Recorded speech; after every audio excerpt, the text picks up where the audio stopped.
everyone. My name is Quatoya Murray, and I would like to thank you all for joining Brave New Films and Black Voters Matter for a very special live stream of Suppressed and Sabotaged, The Fight to Vote. We are providing you this film for free to the public as a nonprofit organization that provides all of our documentaries to the public for free as an opportunity to spark change. And all of these documentaries are available on our website and on our social media. If you are a group or an organization, you can use any of our films to fundraise.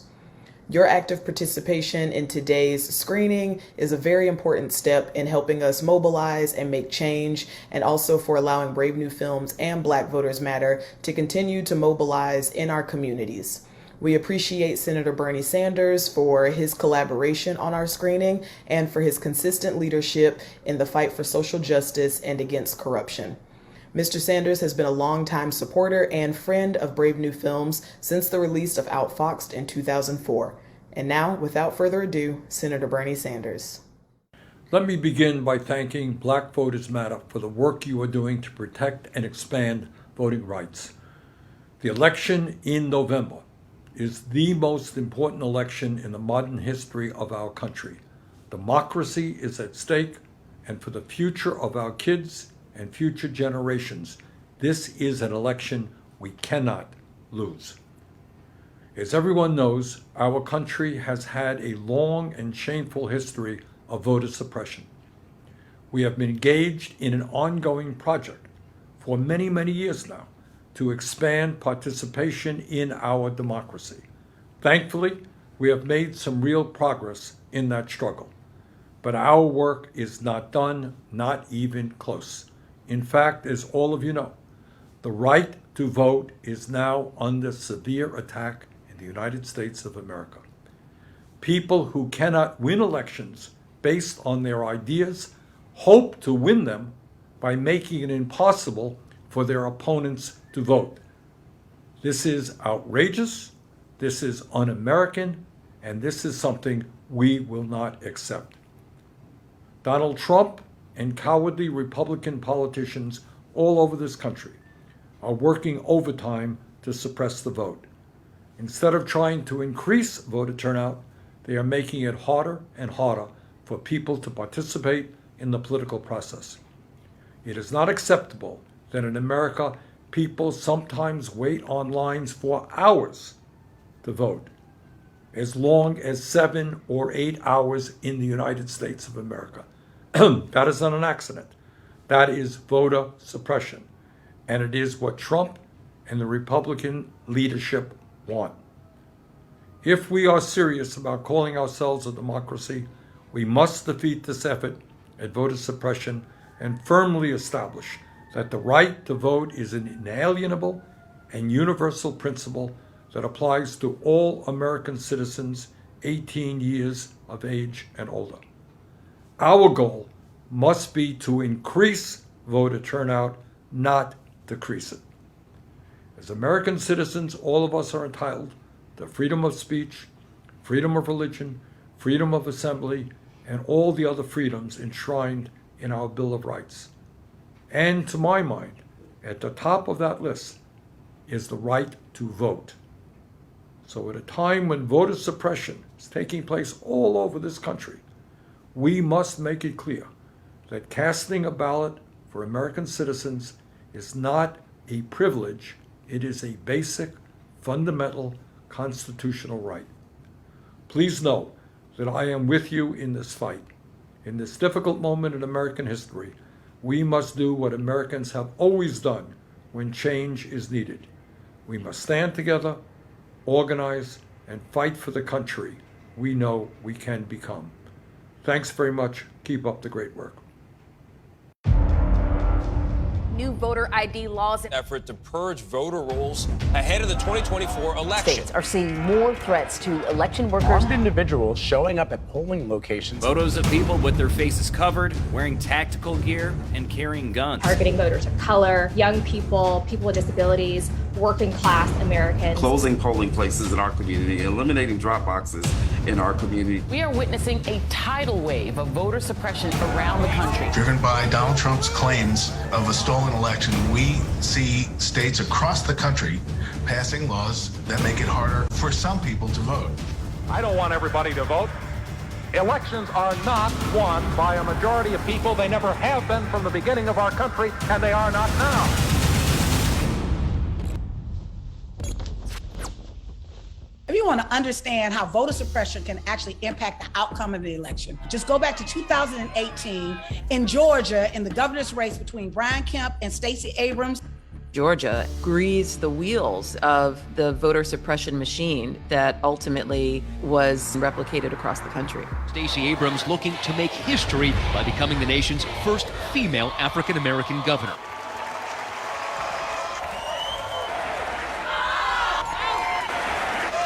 Pull back that veneer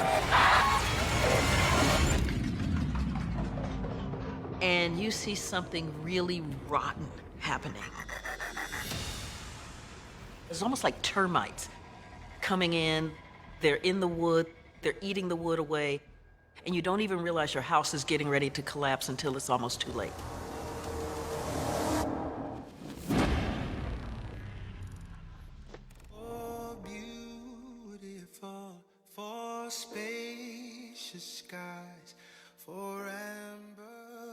My name is Lewis Brooks.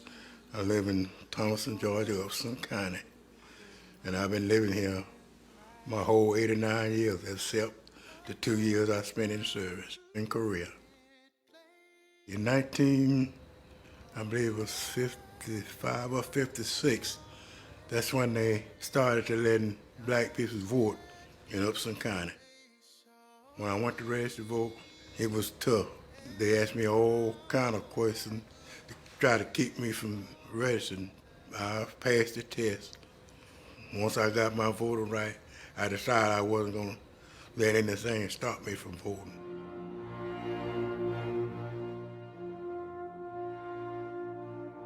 Because I used to walk. You go up the street here, across the next street over there, I walk over there and walk back and vote. And I didn't miss a voting, except when they closed the poll. I'm a citizen. It's my right to vote and speak my opinion.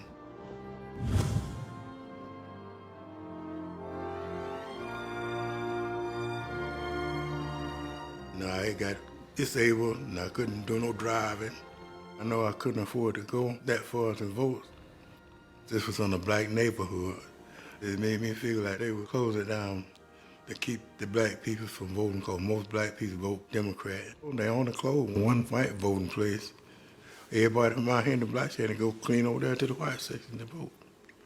We're human, and we have our rights to vote just like anybody else. Restricting access to polling stations is a staple tactic of voter suppression in America.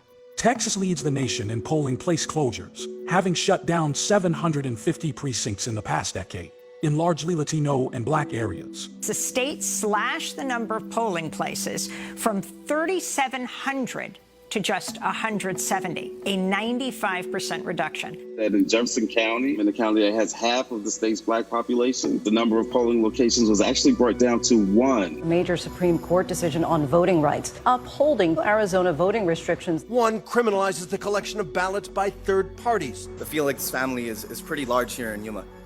For some of us who live down in the counties, that would be about anywhere from 30 to 100 miles away from the nearest polling place. Some of my family members are disabled. Some of them cannot drive miles away. Some don't have access to vehicles. With the new restrictions on collecting ballots, that is going to restrict hundreds of my family. It's silencing the votes of many, many rural Arizona people. You know, the Democrats are working hard, registering all these minority voters, and if they can do that, they can win these elections in November. Keep your eyes on the prize. This is Fulton County, Georgia.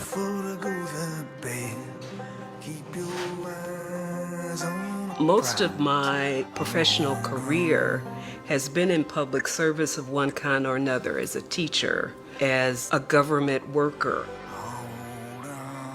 I moved here in August of this year, but because of my emphasis on always being registered and always having the ability to vote, I did that almost immediately when I got here. Of course, I also knew the importance of the upcoming election, and I wanted to be a part of that history. It got closer and closer and closer to the election, and I was getting a little bit concerned, so I called the Secretary of State's office. My name is not on the roll. They can't tell me where it is. So all of that paperwork that I sent in, I don't know where it is. I'm 65, and for the first time, I did not get a chance to vote in a very close election of historic importance and proportion. Hold on,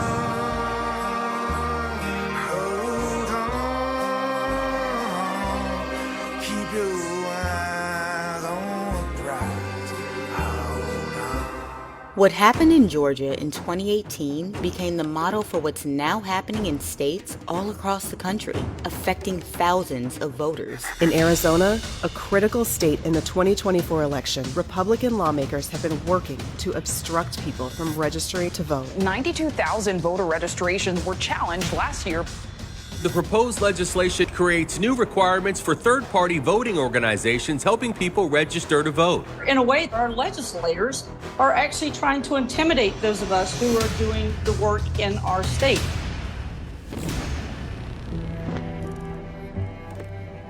Civil rights leaders say Kemp is illegally removing people from Georgia's voters list. Thousands are purged from Georgia's voter rolls. Purged from Georgia's voting rolls. 890 had no idea they could vote. Other states use battle the is same brewing tactic. over who's been removed from the voter roll. There has been instance after instance of unlawful voter purging. States are removing voters, many of whom have actually been found to have been eligible but were unlawfully removed from the rolls.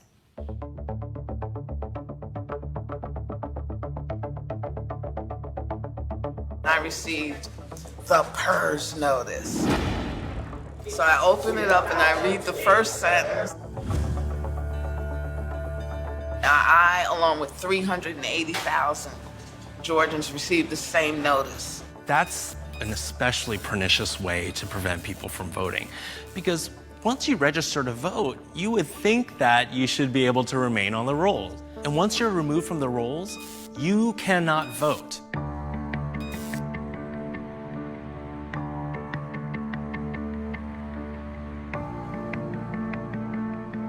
I went out and got the mail, and there were 2 letters in there. They looked official. You're hereby notified that the City of Thunderbolt has challenged your right to vote. The City of Thunderbolt states that you no longer reside within the municipality. My license is valid, my address is valid, I own this home. Why are you questioning my right to vote?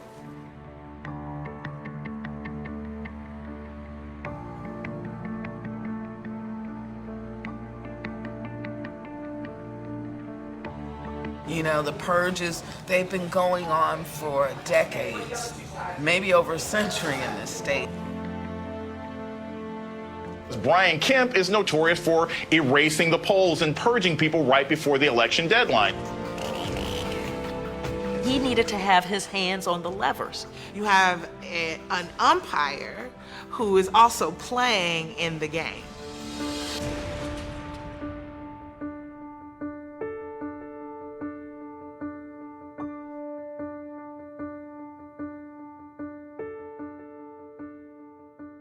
Zooming out to a national view, purging eligible people from voter rolls has become a key play in the voter suppression playbook. In the Arizona State Senate, vote to purge people from the permanent early voting list. The bill will put unresponsive voters on a suspense list. If they hadn't cast a ballot in 2 consecutive elections, they'd be kicked off the voter rolls. We're going to take this list after we've scrubbed it and ask that they be removed from these rolls. Secretary of State Frank LaRose directed the deactivation of 27,000 Ohio voters. Thousands of Mississippians have been purged from the voter rolls. Georgia Republicans introduced a new bill that would make it easier to kick voters off the rolls. 10 days after McWhorter learned his voter registration had been challenged, he defended his right to vote before the election board. I paid taxes here for 20 years, even though I was homeless. To disenfranchise a certain demographic. You're trying to put your foot on someone else's neck. The governor's race is already one for the history books, but it's also seeing record numbers of requests for absentee ballots, especially from African American voters.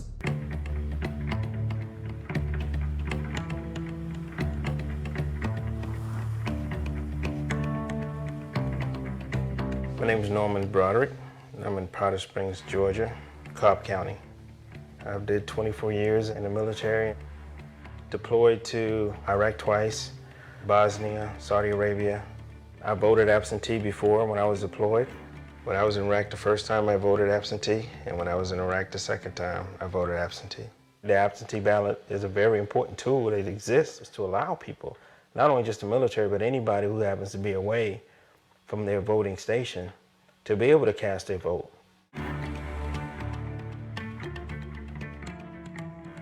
My name is Peggy Shu. I'm from Johns Creek, Georgia. I left Georgia for DC in the beginning of October, and before I left, I mailed out my absentee ballot application so that our registrar would send an absentee ballot to my new DC address. I work at U.S. Army Central, which is located at Shaw Air Force Base in Sumter, South Carolina. I'm away from home during the week. I knew I wasn't going to be able to get back to Georgia to vote. I could only do this absentee. I filled out everything I was supposed to fill out. I sent their documents in. I got confirmation that it was received.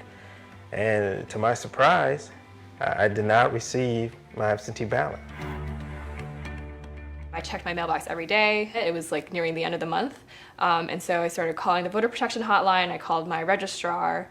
I sent emails, and it was really getting close to the election date. And I never received my ballot. The election day came and went, and I wasn't able to vote in the end.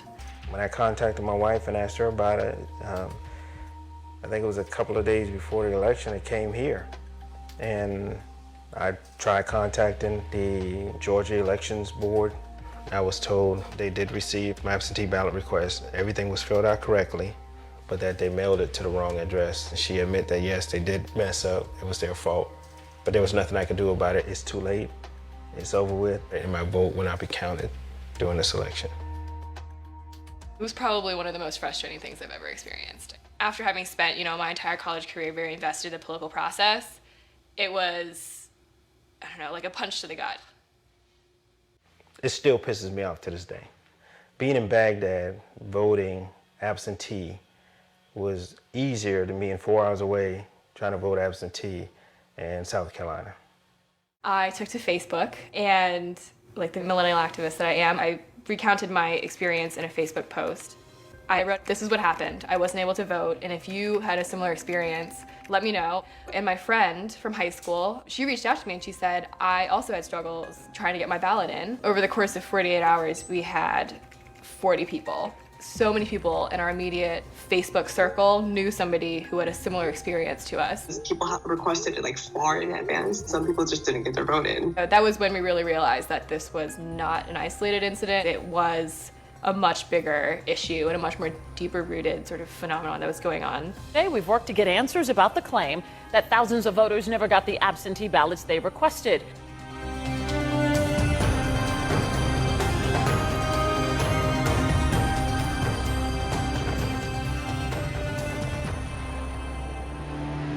About half of 2020 voters said that they voted by mail or absentee, which is a record number. Today, the state Supreme Court ruled that ballot drop boxes are illegal in Wisconsin. The court also ruled that another person can't drop off your ballot for you. You're making it impossible for Americans to vote.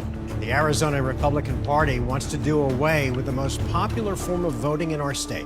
An unprecedented number of mail-in ballot applications have been rejected. They put a new law on the books that will give voters less time to request absentee ballots, strict new ID requirements for absentee ballots, slash the number of ballot drop boxes.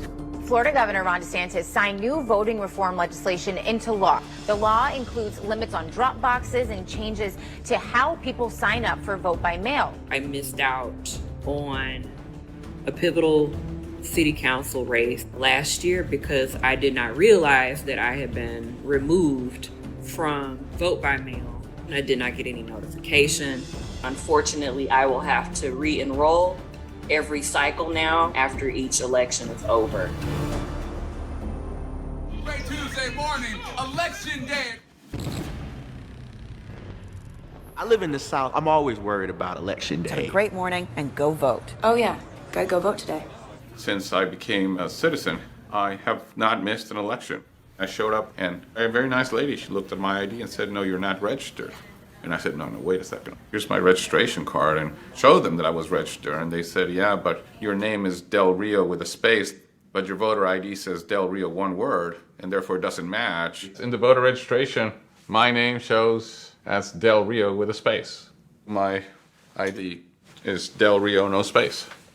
That was a non-match. I said, this is not legal and I need to be allowed to vote. After much discussion, they said to me, this time we'll allow you to vote, but it's a little bit like they're doing me a favor. The right to vote should be something that we should make easier rather than more difficult. Controversy surrounds the state's exact match law that put the registrations of 53,000 voters, most of them African Americans, on hold because of discrepancies in the way their names are spelled in state databases. People of color have names that are a little bit less typical, and that's where the errors are at their highest. Brian Kemp knows this. The policy has slowly been spreading across the country to require ID, and it's now required in 36 states. North Carolina will now require ID for elections in all forms of voting. A proof of citizenship voting law. It's going to have a disparate impact on naturalized citizens, people who live in rural communities, and tribal voters. A new voter ID law in Missouri. 27,500 voters could be disenfranchised by this voter ID law alone, enough to swing a close election. 200,000 more people would have voted in Wisconsin if not for their strict voter ID law. Trump only won the state by 23,000 votes. The largest drop-off was among black and Democratic-leaning voters. You know that a lot of Republicans have not been able to win in Wisconsin. And now we have photo ID, and I think photo ID is going to make a little bit of a difference. I've always voted. Every election I voted. I wanted to cast my vote. When people tell you and you can't use your current ID, you feel kind of out of place. But I didn't know that I wasn't going to be able to vote. A group of students will not have their voices heard at the polls, at least not in Georgia. They're turning a bunch of students away over here. We're showing up here and at the Booker T. Washington location, and their names were not on the actual roll.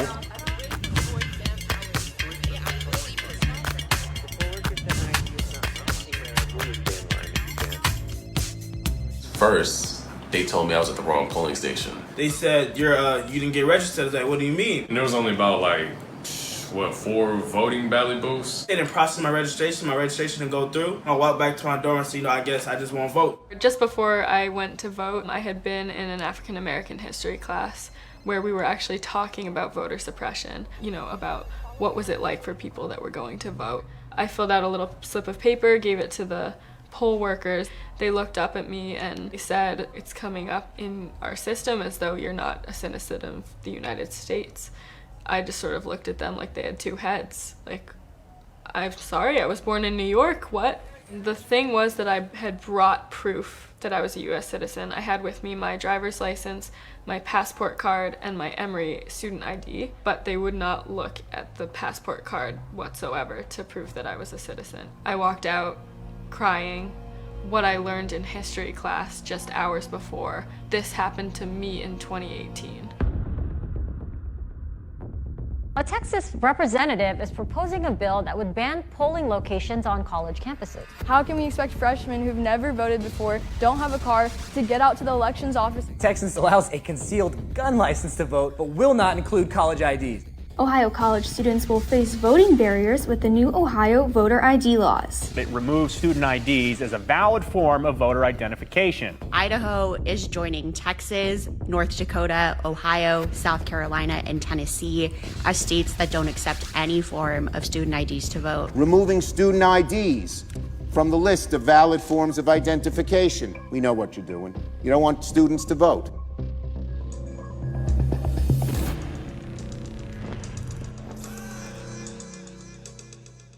Been here for 3 hours, 4 or 5 hour wait.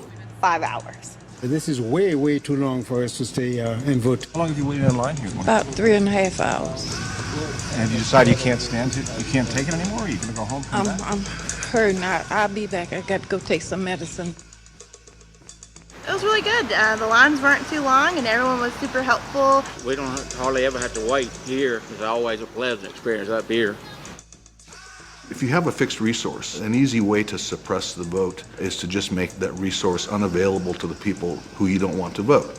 And that's exactly what happened in the 2018 election here in the state of Georgia. In places like North Fulton County, which are wealthy, there were more machines than anyone could ever use. In black neighborhoods, there were a quarter of the number of machines that were needed to service the population. Lots of people left without voting. It was people just dropping off when it became 2 hours, 3 hours, 4th hour. It was very heartbreaking. All it takes is a little walking away at 159 counties to influence an election. A little here, a little there, and then in a race like this, which was so close, there you go. I acknowledge that former Secretary of State Brian Kemp will be certified as the victor in the 2018 gubernatorial election. But to watch an elected official baldly pin his hopes for election on the suppression of the people's democratic right to vote has been appalling. Governor Brian Kemp signed the state's voter suppression law under a painting of a plantation.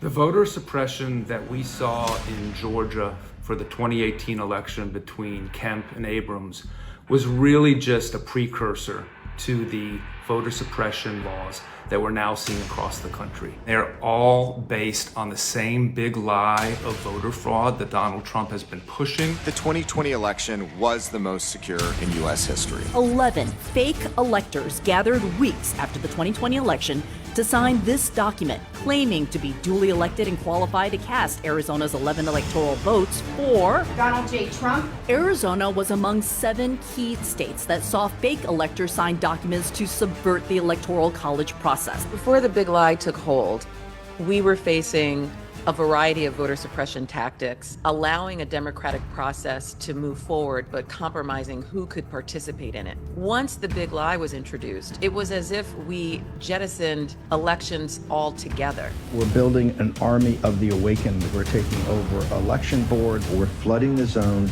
with poll workers, poll watchers. There's going to be MAGA in the room counting the votes. Call it election sabotage. Because really, that is what these laws are designed for. They're designed to allow partisan officials to sabotage valid election results. He will kill you. We will demand an audit. He will demand the truth. Your family, your life. Watch your back. Not long after the former president tweeted at me, I received the first specific threat. You lied. You're a traitor. Gave my address. Mentions my wife by name, mentions my kids by name. The staff started getting all sorts of calls threatening that people were going to come and kill everyone in their offices or in their chairs. Time's running out, Richard. We're coming after you and every motherfucker that stole this election. You're going to be served lead. I'm going to hang you, traitor. Give him an Alabama necktie, you piece of shit. 18,000 voters having to do with Ruby Freeman. She's a vote scammer. Of Ruby Freeman and Shay Freeman laws, quite obviously surreptitiously passing around USB ports as if they're vials of heroin or cocaine. I've lost my sense of security All because a group of people, starting with number 45 and his ally, Rudy Giuliani, decided to scapegoat me and my daughters. You should go into Detroit, and you should go into Philadelphia, and you should go into some of these places, Atlanta, and we got to watch those votes when they come in. Donald Trump said there was rampant fraud. He didn't say it was happening everywhere. He said it's happening in Detroit, Philadelphia, Milwaukee, Fulton County, Georgia, Maricopa County, Arizona, Harris County, Texas, large urban centers with large populations of color, blaming non-existent election fraud on black election workers. I think election subversion is literally the most dangerous threat that we have for democracy right now. When you are saying things like, no one can win unless my candidate wins, you are really creeping towards authoritarian rule.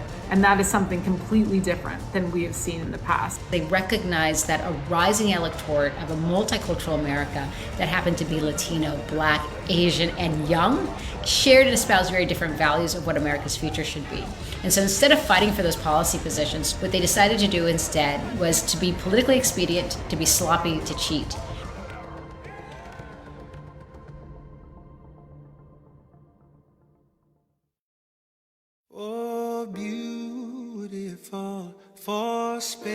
We are not going to let them take from us what our grandparents and parents fought and suffered and died to give us in the first place. You see how hard they are working to suppress your voice. That means that there is value in it. Educate your friends and family, your coworkers, your community. We should be burning their phone lines up right now around voting rights. Register people to vote. Register your friends, your family, talk to everyone. Become a poll worker, get trained. If you don't like something, you can either, volunteer or run for office. We have to be organized and we have to be engaged. The entire American experiment of a multiracial democracy is at stake this year. That's the question that's on the table right now. Any voter suppression law is not just about black people, it is about America itself. On my mother's dying bed at 92 years old, former sharecropper, her last words were, "Do not let them take our votes away from us."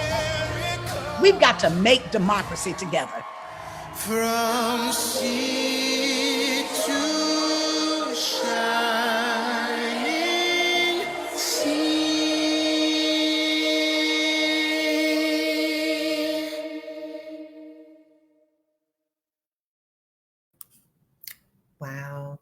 Wow, thank you. Hello, everyone, and thank you so much for joining us to watch this timely screening of Suppressed and Sabotaged, The Fight to Vote. My name is Anneshia Hardy. I am the Executive Director for Alabama Values Progress, a media advocacy organization that leverages narrative strategies, media, and culture to raise awareness around community issues and to advocate for pro-democracy values, policies, and voices. Tonight's documentary shines a spotlight on the urgent issue of voter suppression and election subversion. I truly believe that film has a unique power to ignite dialogue and discussion and to close the knowledge gap on these pressing community issues. By bringing these stories to the forefront, we can inspire people to act and work towards creating a more just and equitable society. And watching that film, coming to mind, I'm like, make no mistake that voter suppression tactics, that they are targeting Black voters. These are deeply rooted in, these tactics are deeply rooted in upholding the legacy of white supremacy. And they are alarmingly on the rise, particularly in the South, a region with the highest percentage of Black voters. These tactics includes restrictive ID laws, voter roll purges, gerrymandering, and polling place closures. And they are strategically designed to disenfranchise communities of color and maintain, systemic racial inequality. These barriers to voting ultimately dilutes the voice of Black voters and uphold the status quo of the privileged few. And so I say that because this ongoing battle for voting rights is a fight for democracy. It is a fight against the enduring impact of the legacy of white supremacy in our political system and other social institutions. And so with that, I am privileged to moderate the next portion of our program, a fireside chat with two extraordinary leaders who have been at the forefront of the battle for voting rights and social justice. I would like to welcome to the conversation Rosemary McCoy, the co-founder of Harriet Tubman Freedom Fighters, and Rhyane Wagner, the Senior Policy Manager for Black Voters Matter. Hey. Hello. Hey, long time no see. Yes, no. Oh my gosh, the film. It was timely. It did a great job of covering in 30 minutes the ongoing fight, to counter the attacks on voting rights and counter, voter suppression. So thank you all for joining. And I say, let's just dive in. Let's start with brief introductions. Let's kick off with you, Rosemary. If you could just share a bit about your journey and what drives your work in voter advocacy, that'd be great. All right. And I was born and raised in Philadelphia, Pennsylvania, everyone. And I joined the military and I received an honorable discharge due to a near fatal automobile collision. My last duty station was in Jacksonville, Florida, Naval Base. And but my life changed in 2013. After I was arrested in 2013, after fighting 14 months in county jail for my innocence, I accepted a plea agreement. I was sent to state prison for 7 months. And when I was released, I completed 18 months of probation. And after that, I got involved with Amendment 4, and I vowed that I would register 1,000 people and I would increase voter turnout. And today, the 14th Amendment of the Constitution, I call it the enslaved compromise. It really keeps me motivated and, fight and to continue this here fight. So that is what I truly believe in, true liberation. No, thank you. One, thank you for your service, and also thank you for your commitment. I say real change happens when just everyday people make a commitment to the collective liberation of their community. And so thank you for just being, an advocate in this space. Rhyane, hey, look, can you tell us about your awesome work with Black Voters Matter and your experience in electoral and social justice work? I always tell people I kind of stumbled into the work. I started out as an organizer. There weren't many types of the work, if you will, for me starting out. So organizing was like my foray into the world of politics in general. Kind of a little bit jealous of Gen Z because they have all these lanes now. They don't even have to think about, volunteering or for a campaign or interning for an elected official now. There's so many avenues available to them. So that's how I started my work. I'd be remiss if I didn't say I was born and raised in Memphis, Tennessee. It's in the blood. Adopted by Florida later. And what drives me is that I feel like I'm walking in my purpose, right? This is not just a career path for me. I do believe in this. It's in an alignment with my values. And I got lucky enough to find, ultimately, when I decided to leave electoral work, I found social justice work and movement work from the nonprofit lens. And I've been here ever since, and I absolutely love it.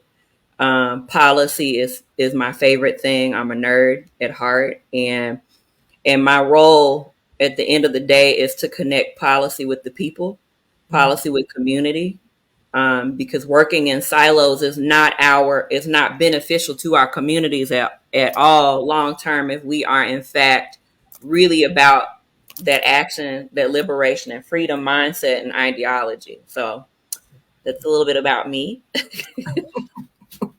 Thank you.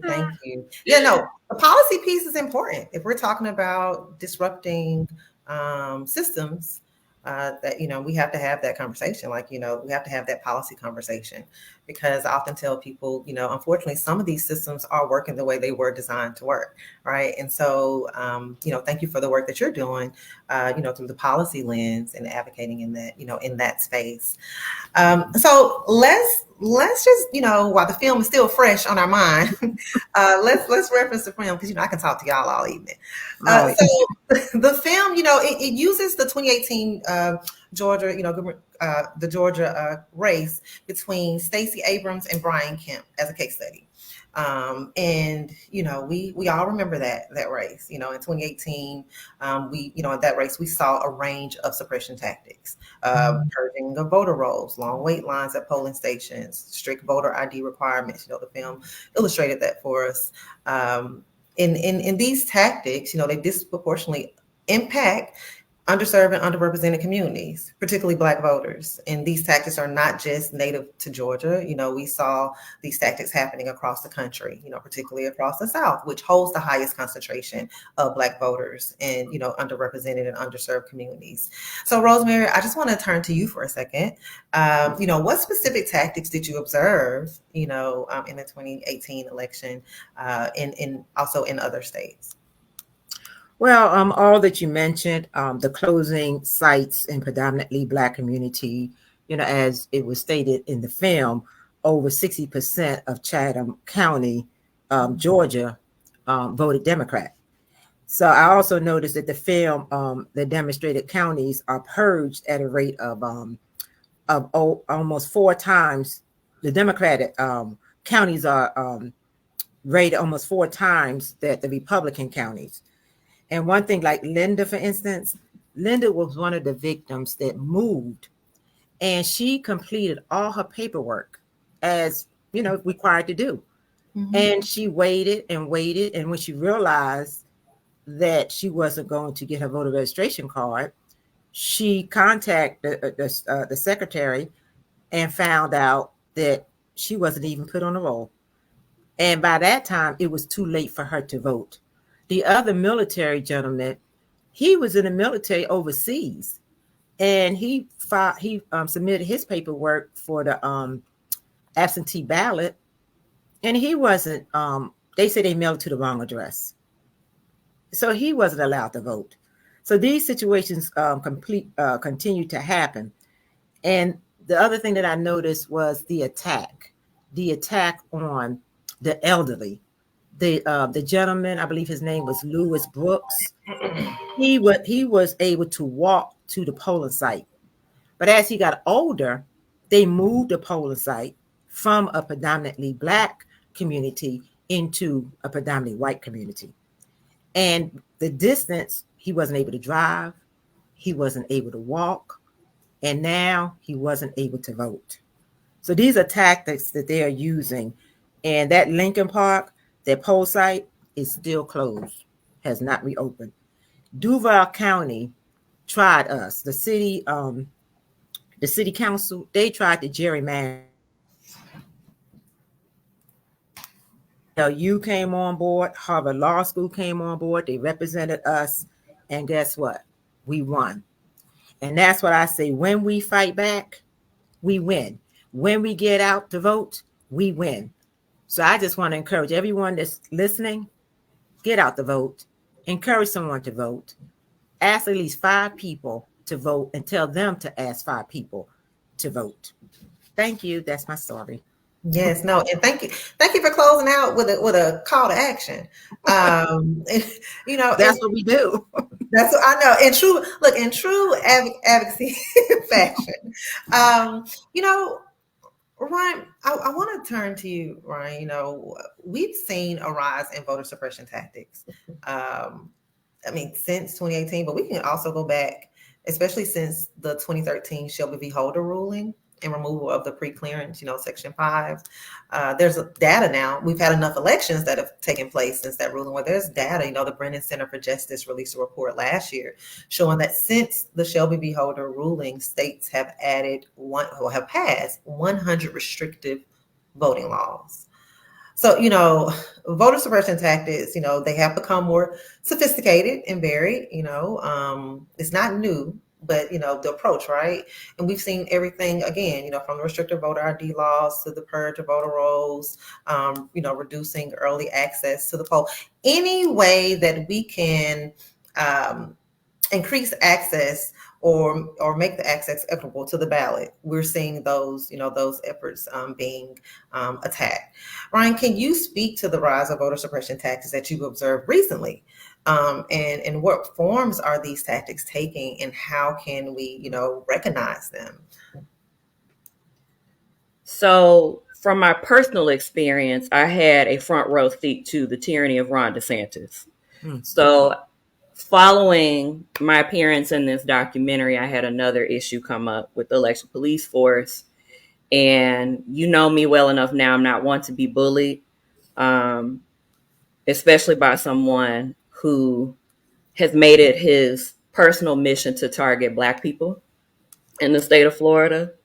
Had a law enforcement officer call me, asking me, said he was looking for me by any means necessary, said he came to the house. Turns out he came to my parents' house.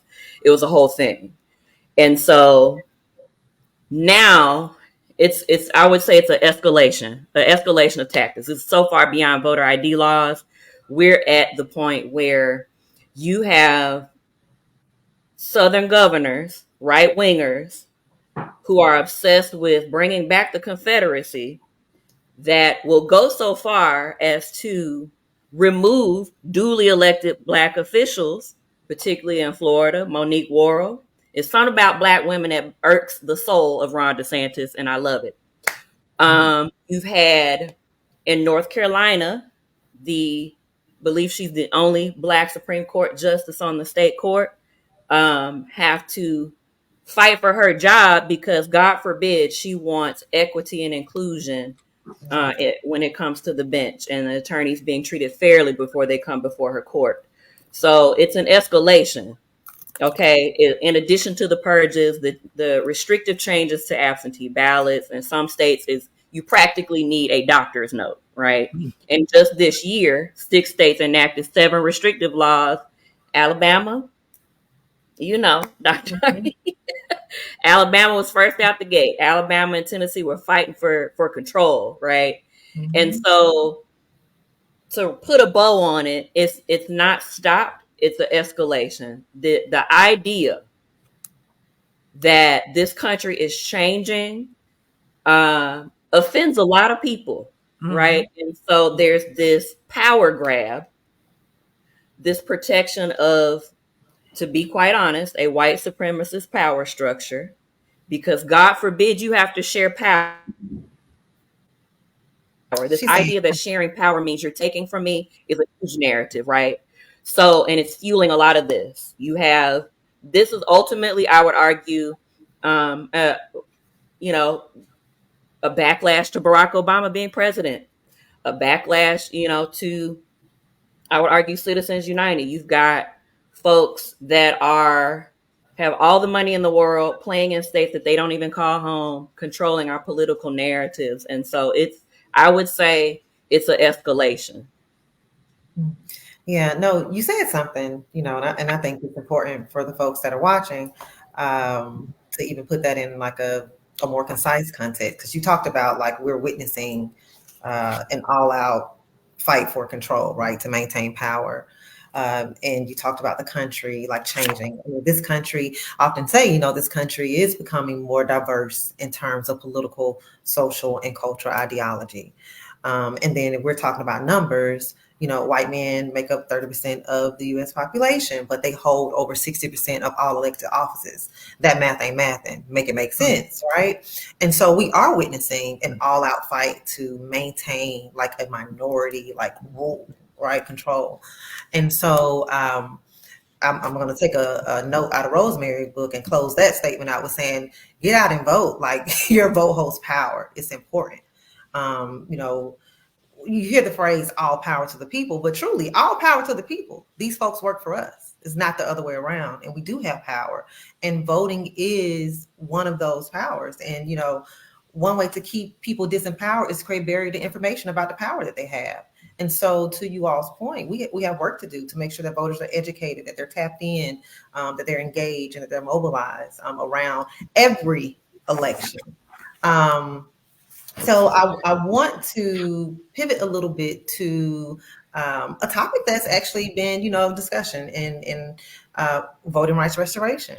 I think as we talk about, voting rights, I think voting rights restoration is a battle for justice and equality as well, especially in light of like legislative challenges that we've seen to it. Rosemary, this is for you, after the passage of Amendment 4 in Florida, which restored the voting rights of over 1.4 million residents who had, completed the requirements.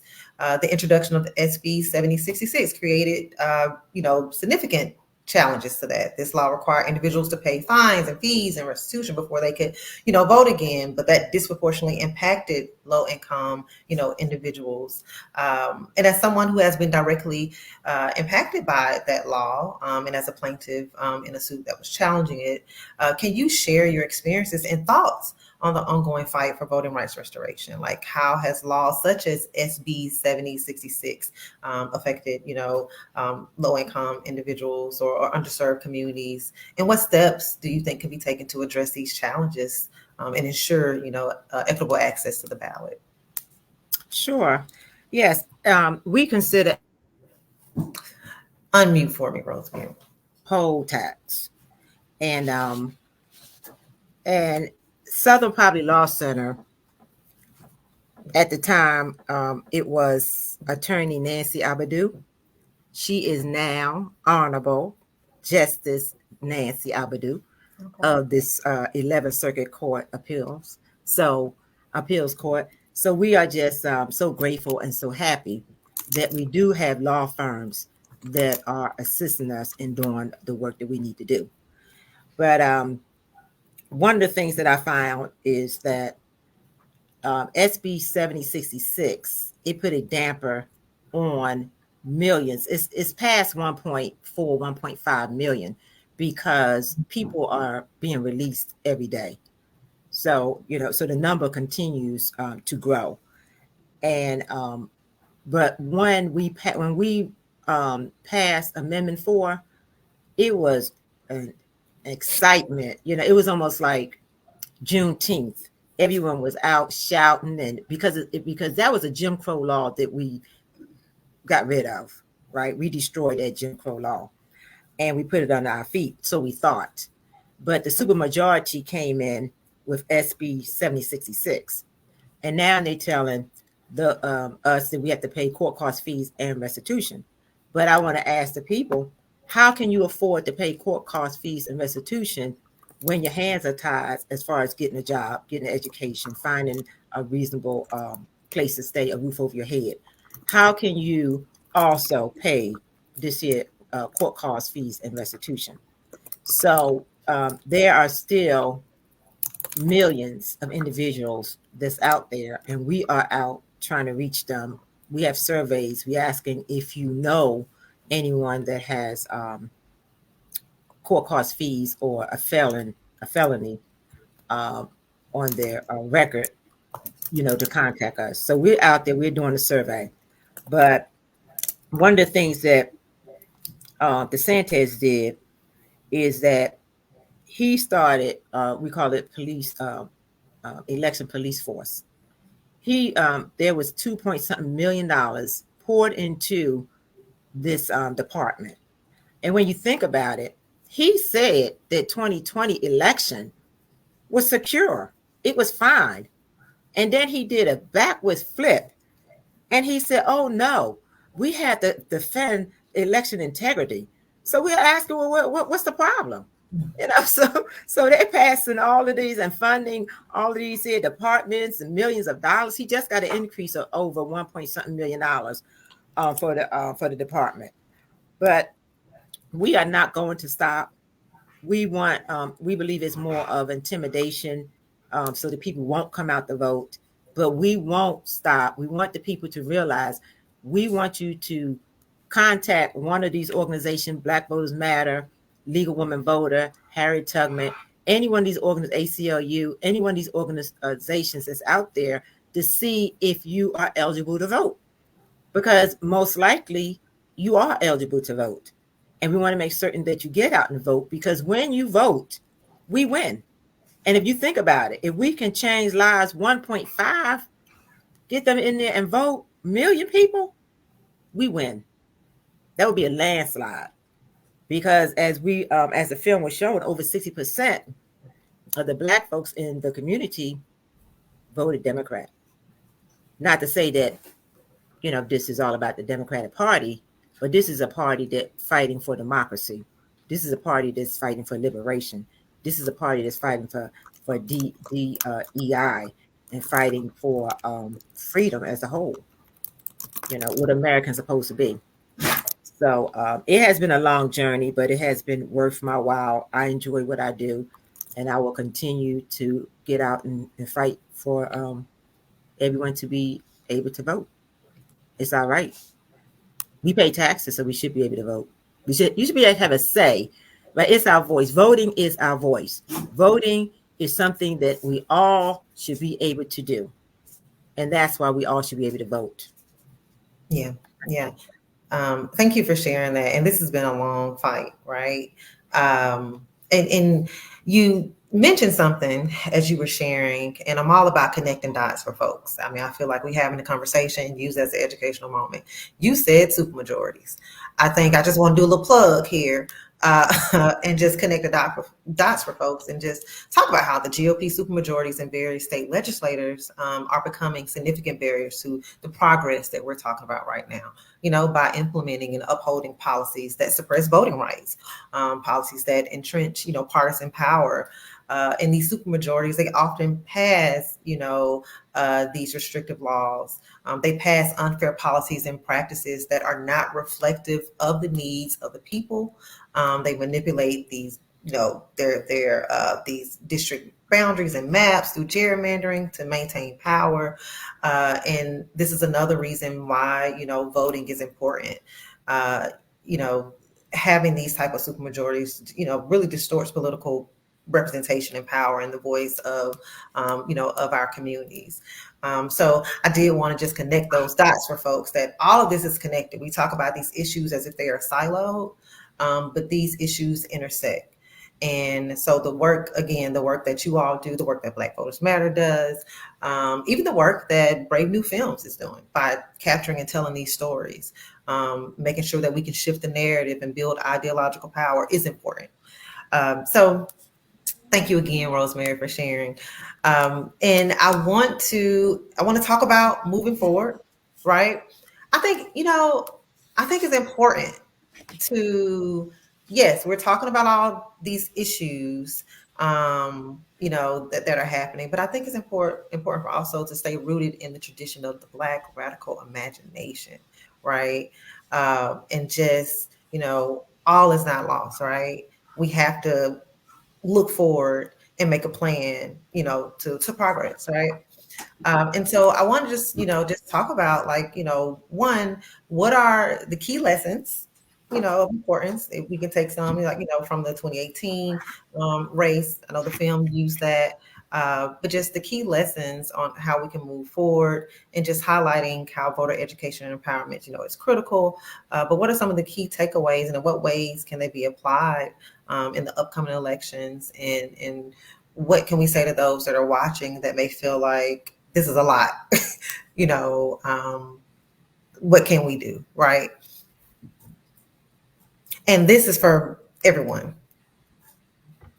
Well, I'll chime in on the need for us to think big and be bold. And so one of the ways in which we are doing that at Black Voters Matter is we're talking proportional representation. We're 6 years out from the next census. And that particular census is rolling up on an expiration date for the VRA, pushing for a state voting rights act, even in the South, right? Like, you got to think big. A Voting Rights Act was introduced. It had overwhelming support. Yes. Did it pass? It did not. It didn't even make it out of committee. But that should not keep us from trying and really radically reimagining what this democracy looks like. We all know the runoff system is set up to keep Black people out. And quite frankly, it has made both parties very lazy in terms of their engagement with the people that put them in power. And in many ways, we've gotten used to that. So we think that's just the way things are. That's the way we have to do it. And that's not true, right? Finally, we're talking about term limits for Supreme Court justices. There's a lack of trust that has filtered down from SCOTUS all the way down to just trust in our judicial independence now. And so I think it's a prime opportunity to be bold and think big. And, we do policy corners at Black Voters Matter as well to engage the public. And we understand and we acknowledge that people are just trying to make it day to day. Rent is too damn high. They're trying to get bills paid. They're trying to meet their basic needs. And that's important for us to lean into that and acknowledge and respect that. And also figure out how we have those conversations with folks around how we think about our democracy, how we show up in space. I'm with you. All hope is not lost. There are many ways in which we can do this and be bold about it, right? Like, we've already seen what the other side is doing, but I think that we are at a precipice where we can really think big here. Thank you. Thank you for sharing. Rosemary? Well, I say we fight back. I say that we make a plan to vote. And I say that we get involved. We volunteer. We get involved. We knock on doors. We start believing that we're winning. We start walking in victory because I believe we won. If we get out and vote, we will always win. So everyone needs to make sure they check their voting status, check it 45 days at least, so that you have time. If you make a plan to vote, decide if you're going to do the mail-in, vote on election day or early voting. And even if you do early voting, that's which is good. I think it's good because the lines won't be long. You don't have to worry about that. So check your voter ID. Make certain that you have the proper ID. So I think if we do these things, encourage your friends, encourage your neighbor. And I think if we do these things, I believe that we will have a great turnout. And I believe that we can change what's the narrative, number one, in the system that we have today, because make America great again doesn't work for Rosemary. Yeah, it didn't work for me either, Rosemary. Not just you. It didn't work for me, and I'm sure it don't work for the. Rosemary, you hit on something. You listen. You in my wheelhouse. You hit on when you talk about narrative, and we're talking about when you said we just have to shift the way we think about this. You're talking about building ideological power. We often talk about building political power, collective power, which is important. But if we do not have that ideological power that that this can even happen. Right, it impacts our perception, right? So I believe that who controls the narrative controls power. So I think shout out to Black Voters Matter for having this this screening, because events like this and films and projects like this are ways for us to reclaim our narrative, to shift public perception, because public opinion has an impact on public policy. There's a whole school of thought that talks about that, right? Thank you all both for sharing. I want to make sure we leave space for questions from those that are watching. So if we have any questions, we'll take those now. So let's see, Valerie. Valerie says, what can folks in largely blue states do to advocate for voting rights, fight voter suppression in those states that are suppressing the vote? Well, I can speak to some of the things I'm already seeing blue states do. Like I said, being bold and being radical. A lot of states are taking, like Michigan, are taking the initiative to do their own Voting Rights Act, right? With remedies, right? Because we don't know what's going to happen in DC with the National Voting Rights Act, John Lewis Voting Rights Act. So a lot of the states are taking the initiative. And I will always encourage folks voting is a tool, right? It's not the only thing in your toolbox. I would even argue if you are an attorney and election law is your thing, please volunteer. to help folks, walk them through these election laws. Florida has a legal monitor program in Texas in partnership with, I believe it's We the Action and Civic Nation. Like, there are ways to show up in space that are needed. Be a poll monitor, be a poll worker. You can be, you can also help phone bank, do all the traditional things, but I know that's not everybody's cup of tea. But I'm already seeing blue states do some really bold work, particularly with those state voting rights acts with very clear remedies. Minnesota put proportional RCV as one of the remedies in their recently passed voting rights act. So we have to think big again. Like, I'm already seeing it. So I think that, those are some of the ways that I'm already seeing folks step up to the plate, and also acknowledge that election protection work, it doesn't end on election day, right? It goes beyond that, and making sure people have access to the ballot and are treated equitably and fairly at the polls. Yeah. No, thank you for that. I didn't know if you wanted to add something, Rosemary. I definitely have something to add to that. Yeah. In Florida, we have the Harry and Harriet voting act, the last name is Moore voting act. And so we're going to continue to push that until we get it through. And how we're going to get it through, we need to come out and vote so we can change things. Yeah. No, thank you.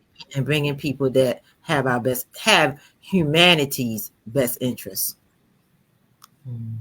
So it doesn't matter. It doesn't matter if you're Republican, Democrat, or Independent. If you get out there and vote for issues that matter to you, right, humanity wins.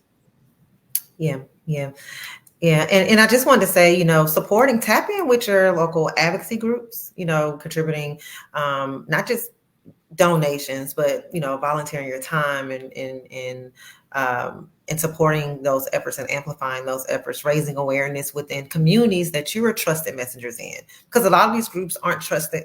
They're not going to be trusted messengers in all the communities. There is something unique about, like, just what are you doing in your hood, right? Like, what are you telling your neighbor, like, it's happening? So, even being on this call right now, on this at this event right now, sharing what was learned here, like, with your neighbors, they can share with their neighbors, have these kitchen table conversations. I think we have to really get back to, because before, as a community, before we were able to have a storefront, like, Black folks had these community, conversations, these kitchen table conversations, some of the most impactful conversations that have shifted and shaped the country happen at somebody's kitchen table. Definitely support. I can't highlight enough, like, supporting efforts for equitable maps, fair redistricting, because that is a way to increase the voting power. Also get involved, engage in local politics. I don't think we talk about that enough, that, change happens. Local politics is local. Get involved in your local government, school boards, where many of these policies and decisions that are impacting your quality of life, happens here. And then the big one, consider running for local office. Consider running for, let me tell you something, like, that is not I tell people, like, if you want to see change in your community, and if you got the time and you got the heart for it and you want to do it, run for local office. I'm all for people saying, I want to see change. Let me, or like Ryan, like you pointed out, if you have a certain skill, whether it's legal or policy, or, like, tap into using your skill set, in the pro-democracy ecosystem. But thank you so much, Valerie, for that question and for tuning in. Let's see, Daisy, how much truth is there to the news that Black folks are turning Republican and Trump supporters this time around? So there is, I'm gonna let y'all chime in, but I definitely want to highlight, because I recently did an interview with Capital B News, where we were talking about the rise of misinformation and disinformation that is targeting Black voters. And they even had an AI generated image that showed Black voters canvassing with Make America Great hat on, and like all this, like there's an intentional narrative frame that, you know, they're tracking disinformation, showing just what you just talked about. Now, myself, I have not, I don't know Black Voters Matter or anyone else, but I have not looked at, you know, the numbers per se, but I do know that there is actual evidence that there are disinformation campaigns that are pushing the narrative around the question that you just asked. So with that, for me, I don't know how much truth, you know, is there to that, but I know there is a benefit, you know, to one party for perpetuating that narrative. Can I jump in? Yes, do. Okay. One of the things is we can't take it for granted. So we have to get out and we have to continue to do the work. What I learned, I believe it was last year or the year before last, is some of these folks that's doing voter registration were changing the party, because a lot of people don't go down that far or see that area, you know, and they were changing them to Republicans. They were changing Democrat to Republicans. So what we're doing is we're out and we're asking people, you know, making certain that they advocate for themselves, is to go to, you know, pull up your information, your voter registration information, and check and make sure that your party is what you want it to be. So that is what we have noticed. But I don't take this for granted. One of the things I look at is how many people are registered in the United States. Whatever polls they're taking is small. It's not 1 million people. And that's what, over 300 million people that's probably registered to vote or eligible to vote. So if you look at the numbers, you see that it doesn't, you know, affect a large amount of people. And then you have those that's getting paid to get up there and say whatever they're saying. So we have to be just careful, because that is disinformation and misinformation. So that's my statement. Thank you. And I would say that disinfo and misinfo is probably one of the biggest threats this election season. It's a threat, period. But definitely we're seeing the rise. That's a whole nother fireside chat. Mm-hmm. And I would have to moderate. Well, the assumption being made is that we all think alike, and it still assumes that we're a monolith, which is so incredibly racist to think that we're so disillusioned. Let's just all go vote for a certain candidate. That we're not a monolith, and it's a lot of disinformation, misinformation out there. Mm-hmm. Well, if you buy the sneakers, maybe you do well. or if you buy the Bible, you can buy. I mean, what is it that you want? You know, you can get a sneaker, you can get a Bible. What? Yeah. But look, I'm not fooling with y'all, and I do want to thank Black Voters Matter for having this nonpartisan, you know, conversation in this space. I often tell people we are definitely nonpartisan, but not blind. So there's, you know, but. Thank you so much, Daisy, you know, for that question. Let's see. Do we have, okay. Hi, Kylie. Okay. What can folks in deep red states do to feel like their voice is heard? Many people don't show out because the system is so against them already, and it's disheartening to constantly be pushed back. Yes, Kylie. Does anyone want to take that before I want to allow our panelists to... Ooh, where would you like to dig in, Kylie? So this is where those conversations around year-round transformational relationship building are really effective, at least I'm going to speak for us at BVM. Like, it's not enough to just tell people to go vote, right? There has to be something after that people can hold on to and latch on to, and which is one of the things I think we have done well. We engage in community year-round, right? Because a lot of the time, I think to the point Kylie was kind of alluding to, I think when partisan politics, they've gotten to the point where they only want to talk to their base, or which is part of the problem. Like, you have non-party affiliated folks in the states like Florida that don't get really any engagement at all until like 2 weeks before the election or early vote. And so that's problematic on its own. But to also think that you only have to talk to a certain group of people turns folks who might be new to the process need to know where to go. Because I think sometimes it's just people not knowing where to go to get engaged, right? And then there's people who are disillusioned and need, maybe some nudging on how they can get involved in terms of the issues that they care about, right? This is not just a presidential election. This is down ballot. There are amendments on the ballot in quite a few states. So it's more than that. You have to talk from a framework of, okay, what are the issues you care about year round? How can we help meet those needs, if that makes sense? So it's about building those transformational relationships, in the long run, instead of just diving in and parachuting in 2 weeks before the election. That doesn't really build trust in communities that way. And I would just like to say, you can start now by I'm gonna put a plug in by joining Black Voters Matter, and you can start now. And because Harriet, Tubman Freedom Fighters, we're working with Black Voters Matter, we're partners, and we are out. We got 3 things that we can do. One is to build relationship with the community.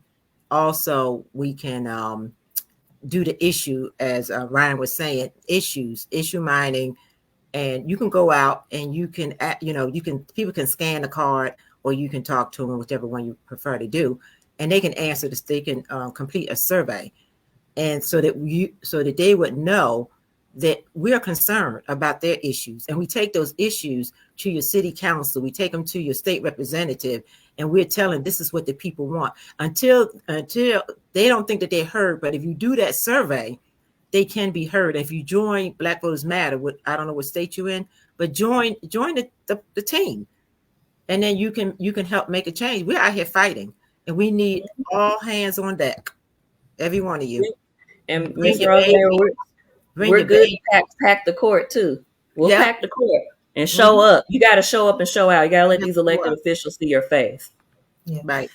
Yeah. And thank you so much for that question, Holly. I also just wanted to say that I think we also need to shift the narrative a little bit about like these red states, these deep red states. Some of these states are not deep red. They are overly oppressed states. Gerrymandered. Yeah, gerrymandered, voter suppressed states. So, and we have these GOP supermajorities that are in these states. So I think one of the things that we can do, and then it goes back to building an ideological power of what is possible, like really framing what is a win in these states. It's going to happen incrementally, like celebrating and acknowledging the small victories and how the small collective victories can equal like, a win, right? It's going to take time. And again, thank you for the recommendations, Rosemary and Rhyane, that you all made of how people can tap in and be a part of the change that they're hoping to see, in these states. But I do want to shout out, like, when I say it takes time, just shouting out Alabama and Louisiana. They recently won their fight for fair maps. So now they're going to get a second correctional district, which increases the voting power amongst Black voters in that state.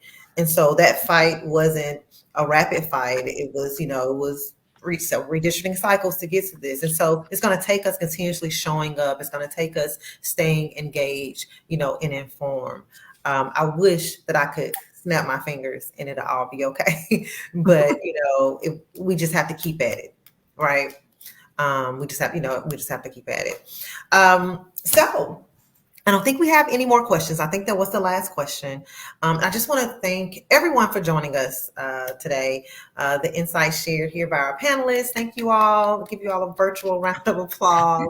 I think the insights that you all share, really have underscored the critical fight against voter suppression, and also this deep-seated legacy of white supremacy that's targeting Black voters. And I also want to give a special thank you to Brave New Films for capturing the lived experiences, and also connecting the dots for folks around this fight. This can be a tool that we use. I encourage folks to use this tool, this film, to raise awareness around this issue for folks who might not feel that there even is an issue. You heard from people who actually lived and breathed this issue, that actually have gone through these tactics that we're fighting against. And so share that with people and raise awareness, and and encourage folks to, again, to stay engaged and informed, and most importantly, to turn out to the polls and vote. Our vote has so much power. If it didn't, why are we doing all this? Like, why are they doing all this? Why are they trying to suppress it, right? So with that, I just want to thank everyone. And I want to, as we head out, I would love to give Rhyane and Rosemary last word. If you all want to give a short, brief call to action, or if you may say enough said, I've said what I had to say. Period. Never. We always got something to say, and I have something to say because I don't want us to miss this. When we get out to vote, I continue to say we win. When we fight back, we win. Maryland Governor Moore, he it was 700 and something thousand. Oh no, 175,000 clemency because of marijuana. So 175 individual is now free from enslavement. So when we get out the vote, we put people in office that is going to free our people from the chain of this criminal justice system. So I just want everyone to, acknowledge that, and get out and vote, register, get the people, your family, your friends, and let them know it's time. In the old days, I think they used to bring the pitchforks and everything else, but yeah, it's a fight. Ooh, the visuals. That's a documentary. Go ahead, right? I guess Ryan said that's enough said. Ryan, have fun. No, I would say I'm going to end like our illustrious co-founders. Black Voters Matter 365. Can't stop, won't stop, and we fight back. Yes, we do. Thank you. All right. Peace, everyone. Peace. Go vote. Thank you all.